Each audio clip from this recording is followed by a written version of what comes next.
iniing aerial view king Barangay del Rosario, City of San Fernando, Pampanga. Mayakit keng drone footage ing mga regular development keng may sabing lugar kalupa daring industrial zones, ampong residential subdivisions. Kapansin-pansin la naman ding misusumangid a commercial building keng dane na ning 6-lane Manila North Road. Nung taluntunan may dalan manibatan sindalan ng gana king mata sa porsyon na ning Pampanga o ing Angeles City, akit may ingaman wanrang urbanization, amaragula ambag king pulayin na ning danum neng ating masikanauran.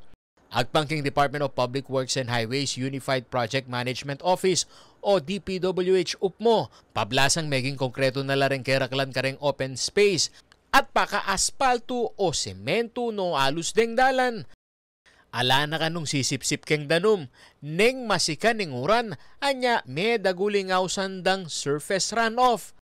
May kitid niya naman kanu ing sapang balen keng Ciudad Angeles at deng kayang tributaries akatuglong ning San Fernando River.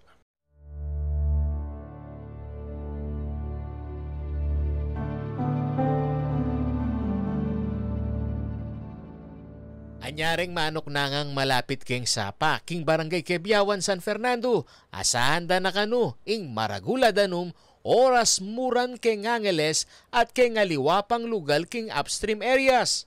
Unang-una parang maano po, yung di po ba tinaas yung mga daan sa mga highway. Parang yung bagsak ng tubig halos papunta na po lahat dito. Tapos parang mababaw masyado yung sapa namin ngayon. Gusto ko po yung malalim yung sapa, mag-crack, yung crack, yung para hindi umaano na yung tubig sa pamamahay. Umulan na malakas, ala na po. Hindi na po kami makatulog sa bahay.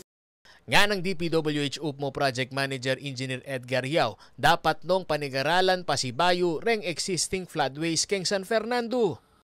Halata pang downfall, ano yung paano napakantang yung director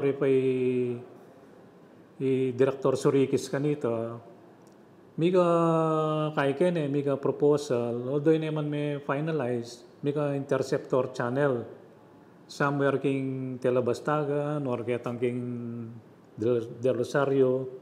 Balang mo intercept din danumani Batanangiles. Then discharge din kay Pasig Potrero. So alang may ka final survey ka rin pero makanya nang po-propose da. Bakan tayo nang saluran ng San Fernando River in danum tamo. Keng pamanisplika na ning eksperto, limitado yaing outlet o pilwala na ning danum king San Fernando kareng major river system ning Pampanga. Wala po rin downfall bali na ning San Fernando, palwal po gani kung 4th District. So kaya katamo itong Pedrosa. Pero rin panibatana itang Mapalad Creek king kay Del Pilar, ang po itang king kay Pascuhan, itang Del Carmen. So rin lulwal lang din San Fernando River. Atine kanung proposed long-term solution ing national government ausan dang Central Luzon Floodway Project akayabe yung San Fernando kareng makinabang keni. Agpangking DPWH sasamas dane ing detailed engineering design ning proyekto ami ponduan kapamilatan daring foreign assistance. Yapin itay itang kay Central Luzon Floodway upcoming project na ning kay UPMO flood control. So ito pa may realize nito, may gumpisa ito, or and then talagang maging outlet tamo yung Central Luzon Floodway kasi aliwayang linya yan Adwa na naman ing DPWH ing South daring lokal kapanibalan bang misamas ing master plan ning pilwala na ning danum. Dapat na kanun tambing magawa ini lakwas ating daranasang laninya ngening banwa. Kapag ako, liwape uling 11 metan 2 days, 2 hours sa uran, di ba? Continuous talagang masikan.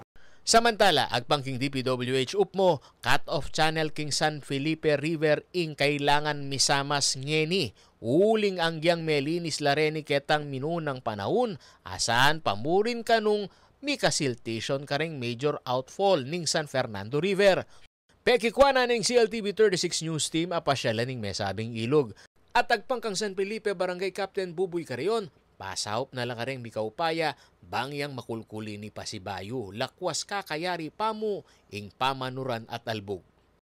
May desult siya, bahaya pa ang desult, ni kanyan, uling may manurang kanyan, maging salted nila naman kanyan. Itang may kulkula dati, ni alos mididinaanin na naman.